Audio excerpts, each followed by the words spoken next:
This is Open Line on the VOCM Big Land FM radio network. Welcome back to the show. Let's go to line number 3. Ken, you're on the air. Morning, Patty. Morning to you. The first thing I want to thank you for giving space for people that are concerned about industrial wind development in Newfoundland. I have listened to some of the callers, and some of these people have really done their research. And it's been a valuable source of information for people like myself. So I want to say kudos to you and thank you for doing that. Now, what I want to talk to you about this morning, this just came under my radar. It's under the radar of groups in Newfoundland, such as EnviroWatch NL. There's a new company now targeting a company, to my knowledge, out of Poland called ABO Wind. Now, they've set their sights. Actually, a proposal has already been drawn up, if you will. They're targeting the Avalon and Clarenville area. Now, a meeting was held in Clarenville this past few days. And I also read an article some time back that the wind industry was looking at St. Anthony. And something I want to mention, published some months ago by CBC Newfoundland, the CEO of Newfoundland Labrador Hydro, I forget her name, I think her name is Jennifer Williams. That's right. Sees a future where wind turbines will become a common sight in Newfoundland. Patty, I don't know if you can hear the tone of my voice, and this is very concerning. How far is this going to go? Did Miss Williams, were her comments based on strictly onshore, or the whole conversation with amendments to the Atlantic Accord to allow for offshore proposals?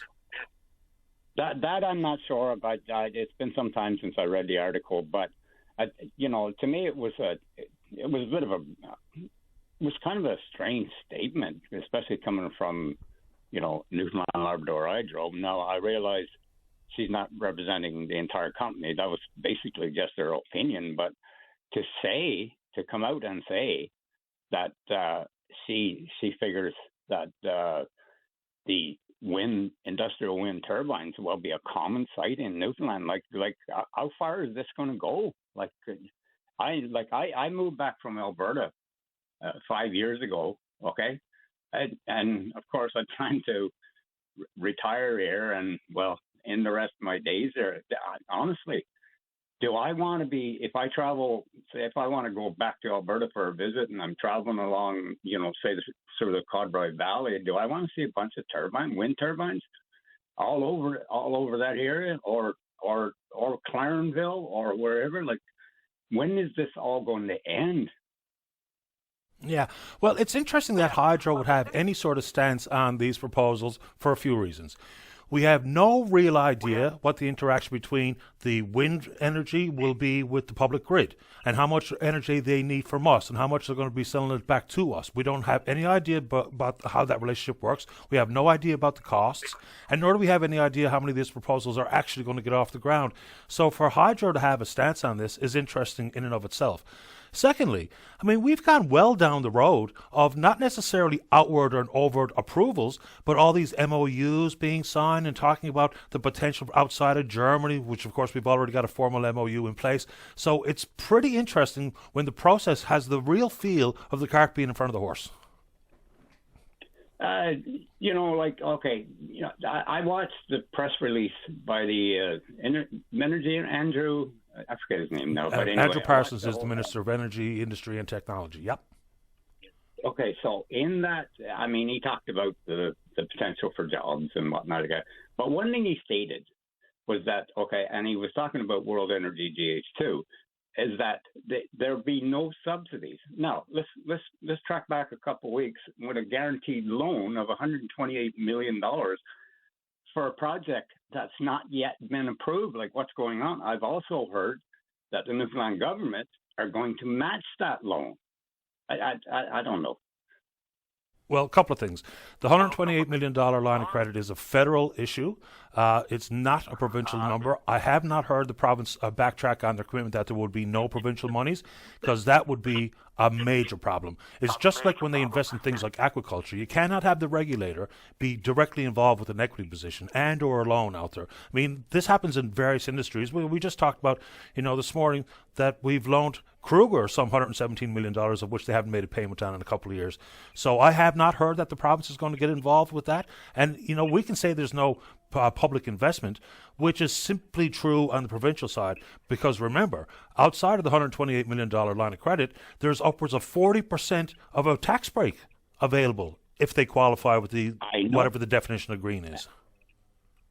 I know that. Like, I hate the word. I hate to use the word nefarious, because I don't want to accuse anybody of anything. But there's something afoot here, and we're starting to find out a lot of things right now. There's some pretty smart people involved in this, and I'm talking about people that have concerns.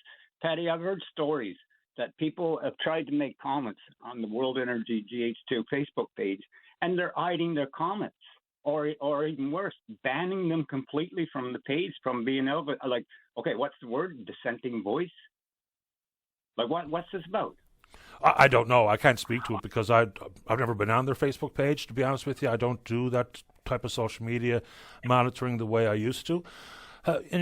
When you have a Facebook page for whatever it is, whether you're in support of or opposed to, if you don't allow for the dissenting view to be held, then of course you're going to have people's minds go all the way down worst case scenario. It's just inevitable.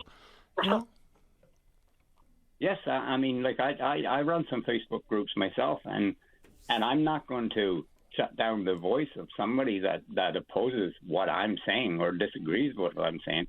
I put things out there for people to have a conversation on. Okay, fine. If you're a proponent of the wind industry, let's hear what you have to say. Show us your reasons why. Okay, and for the most part, all people are in Newfoundland that are on board with this industrial wind industry. They're talking about the potential of jobs, and let's bring our grandchildren, like Daddy home from Alberta, so the grandparents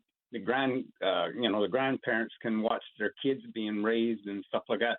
But all for what? For a few years of temporary work? Yes, there might be, if these things ever come to reality, there might be a few long-term jobs. Yes. But is it worth leaving Alberta for, where you make a six-digit figure income, to come back for 2 years? This is what the wind industry is putting out there. They're using kids with signs. Bring my daddy home. I've seen this on the World Energy GH2 YouTube channel, and they're making a point of that. So in reality, they're actually using children to promote their agenda. That's child abuse. Yeah, fair enough.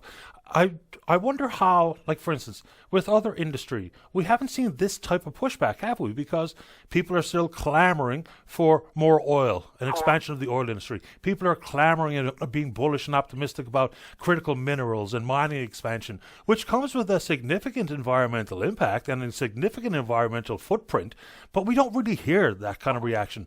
But this, I guess, as part of this is also because of the great unknowns, right? We're not familiar with it. We kind of know what the oil industry looks like and feels like. We kind of know what the mining industry and the forestry industry looks like and how much revenue can be associated with it. But because this is so new, people are really uptight. And fair enough, their personal opinion is welcome on the show.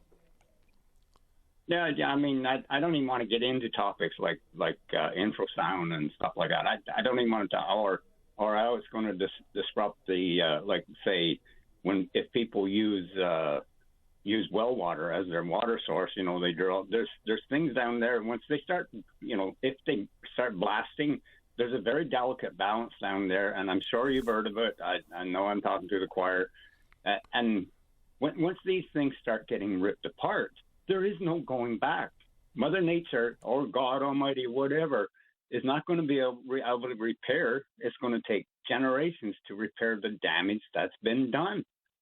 This is very concerning to me. I mean, and what's amazing to me is I talk to people in my area. I live in the Ghouls. I try to strike up conversations with people, and people here just don't care.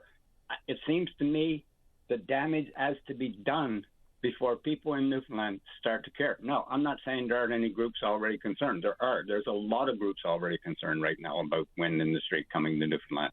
But there's not enough of them, and they're not being taken serious. I appreciate you making time for the show, Ken.